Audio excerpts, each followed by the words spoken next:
ایسا کیا کریں کہ ہمارے بچے کو، ہماری فیملی کو اس معاملے میں بڑی مضبوطی حاصل ہو جائے؟ کیونکہ سوشل میڈیا کا بھی دور ہے، اب لوگ اسکول کالج میں پڑھ رہے ہیں، بچے پڑھ رہے ہیں، انٹرنیشنل ٹریول کرتے ہیں، بعض اوقات بالکل اسلامی لبادے میں آ کر کوئی ساتھ بیٹھتا ہے، اللہ رسول کی باتیں کرتے کرتے اچانک وہ، کیونکہ ہوتا وہ قادیانی ہے تو وہ ایک انجیکٹ کرنے کی کوشش کرتا ہے، کوئی وسوسہ ڈال دیتا ہے. تو ہم اپنے آپ کو اور اپنی بچوں کو کس طرح سیکیور رکھیں؟ ایسا کیا کام کرنا چاہیے؟ دیکھیے، بدن کا علاج جو ہے دو طرح ہوتا ہے. یا تو یہ ہے کہ جب بھی کوئی بیماری آئے تو اس وقت اس کا علاج کیا جائے اور اس کے بعد اسے بھول جائے آدمی. جب بھی موسم آئے بندہ بیمار ہے، جب بھی موسم آئے بندہ بیمار ہے. تو اب یا تو یہ ہے کہ ہر موسم میں اگر اسے زکام کھانسی ہوتا ہے تو اس کے شربت پیتا رہے. دوسرا یہ ہے کہ وہ اپنا امیون سسٹم مضبوط کرے. واہ واہ واہ. امیون سسٹم بدن کا مدافعتی نظام، بدن کا حفاظتی نظام. ٹھیک ہے. وہ یہ ہے کہ اس کی باڈی میں اتنی جان ہونی چاہیے، اتنی انرجی ہونی چاہیے، اور وہ اس کے اندر جتنی بھی ضروری چیزیں ہیں وہ اتنی اسٹرانگ ہونی چاہیے کہ موسمی اثرات اس پہ اثر نہ کریں. بیماریوں سے بچنے کا اصل طریقہ یہ ہے. بوڑھے آدمی پر اور بچوں پر جو بیماری اثر کرتی ہے اس کی وجہ یہ ہے کہ ان کا امیون سسٹم کمزور ہوتا ہے.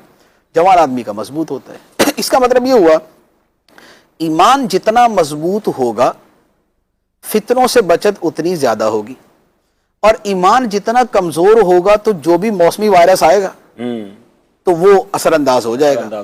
اس لیے آپ دیکھتے ہیں کہ جو فتنہ آتا ہے، جو کوئی گمراہ آدمی آتا ہے، اسے اس کے حصے کے بیوقوف مل ہی جاتے ہیں. ایسا ہی ہے. کیوں؟ اس لیے کہ ان کا ایمان اتنا مضبوط ہی نہیں تھا، لہذا نکل گئے اس طرف. صحیح. تو جو بندہ جیسا دعویٰ کرتا ہے اس کو اس کے مل ہی جاتے ہیں. مرد دعویٰ کر دے، عورت دعویٰ کر دے، اسے لوگ مل جاتے ہیں. وجہ یہ ہے کہ ایمان مضبوط نہیں.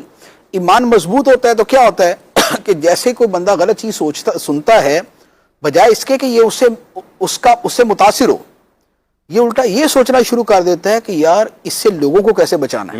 ایسا ہی ہوتا ہے. ایسا ہی ہے کہ بندہ الٹا یہ سوچنا شروع کر دیتا ہے، بلکہ سیدھا یہ سوچنا شروع کر دیتا ہے کہ یار اس فتنے سے لوگوں کا دین ایمان کیسے بچانا ہے. یہ علامت ہوتی ہے اس کے امیون سسٹم مضبوط ہونے کی. تو سب سے اہم چیز جو ہے وہ یہ ہے کہ مجموعی طور پہ ایمان مضبوط ہو. ٹھیک ہے. یہ سب سے مین چیز. اور ایمان کی مضبوطی دو چیزوں کے ساتھ ہے. ایک تو ہے اللہ رسول کی محبت کے ساتھ، نبی پاک علیہ الصلوۃ والسلام کی محبت، اور وہ بھی کوئی سالانہ نہیں بلکہ روزانہ، سبحان اللہ، ہر لمحہ اور ہر گھڑی.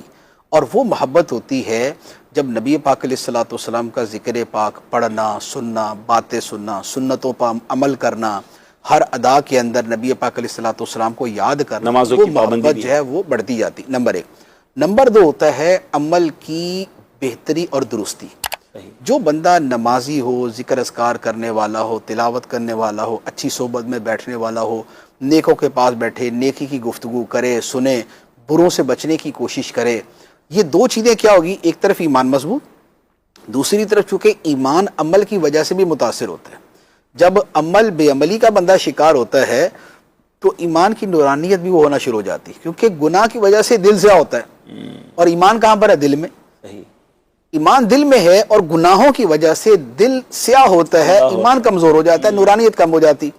تو اب اپنے ایمان کی نورانیت اور قوت کو باقی رکھنے اور بڑھانے کے لیے ایک طرف جو ایمانیات کی چیزیں ہیں اسے صحیح رکھا جائے، دوسری طرف جو عمل ہیں اسے صحیح رکھا جائے، گناہوں سے بچا جائے، ایمان مضبوط رہے گا، امیون سسٹم مضبوط رہے گا، اور اس طرح کے جتنے فتنے ہوں گے ان سے بچت ہو جائے گی. یہ ہے ایک جنرل اس کا سولوشن. دوسرا یہ ہے کہ اپنے آپ کو لازمی طور پہ کسی مستند محقق سنی عالم کے ساتھ وابستہ رکھیں، یا اپنے آپ کو ایسے دینی ماحول کے ساتھ وابستہ رکھیں کہ جو ماحول اوور آل آپ کی اس طرح کی چیزوں سے حفاظت کر سکے. آپ کے پاس ایک پروٹیکشن ہو، ایک آپ کے پاس پروٹیکٹنگ وال ہو کہ جس کے دائرے میں آپ رہ کے محفوظ رہ سکیں. تو یہ لازمی طور پہ ہو. تیسرے نمبر پہ یہ ہے کہ کبھی ایسی کوئی اب جو بندہ مستقل رابطے میں اور واسطے میں ہوتا ہے وہ ویسے بھی بچ جاتا ہے. تیسرے نمبر پر یہ ہے کہ روٹین سے ہٹ کے اگر اسے معمولی سی بھی کوئی چیز سننے کو، دیکھنے کو، سوچنے کو ملے، فوری طور پہ علماء سے جا کے پوچھ لے. علماء سے پوچھ کے دل میں پالے نہیں، اس کو دل میں پالے نہیں. یہ دل میں پالتا رہے گا، چھپاتا رہے گا تو وہ ناسور بنتا رہے گا اور اندر کو تباہ کر دے گا. اعلیٰ حضرت علیہ الرحمہ نے فرمایا کہ جس کے دل میں کسی گمراہی کی بات سن کے وسوسہ پیدا ہوا اور وہ جڑ پکڑتا جا رہا ہے، اس پہ فرض ہے، فرمایا فرض عین ہے کہ وہ اس کے ازالے کے لیے کچھ کرے۔ واہ واہ واہ، اب خواہ وہ نعتیں سن کے ہو، خواہ وہ بیان سن کے ہو، خواہ وہ کسی عالم کے پاس جا کے ہو، لیکن ایمان بچانا فرض ہے۔ اب وہ جس پر بھی موقوف ہے اور جس ذریعے سے بھی ہو سکے وہ ذریعے کو اختیار کرے۔ صحیح۔ تو یہ چند ایک طریقے ہیں ماشاءاللہ۔ کہ ایمان مضبوط ہو، علماء سے مربوط رہے، اور کوئی مسئلہ عمل، پیش ہے تو علماء سے بہت پیاری پوچھ لے، بات عمل مفتی بھی صاحب اپنے نے سے۔ کہی کہ دیکھیں کہتے ہیں نا کہ حصار، اب تو یہ خاص طور پہ جب کووڈ آیا تھا تو ہمیں کتنا کچھ بتایا گیا تھا کہ سوشل ڈسٹنس ہو اور اپنی امیون سسٹم کو مضبوط کریں، اپنی صفائی کا خیال رکھیں، تو ہم نے دل کی صفائی کا خیال رکھنا ہے، ہمیں اپنے ایمان کو مضبوط کرنا ہے، علماء اہل سنت کی باتیں سننی ہیں، بیانات سننے ہیں۔ مدنی چینل اس کے لیے بہت زبردست ذریعہ ہے، دعوت اسلامی کا ماحول بہت اچھا ذریعہ ہے، خود بھی اس کے ساتھ منسلک رہیں، اپنے گھر والوں کو بھی رکھیں۔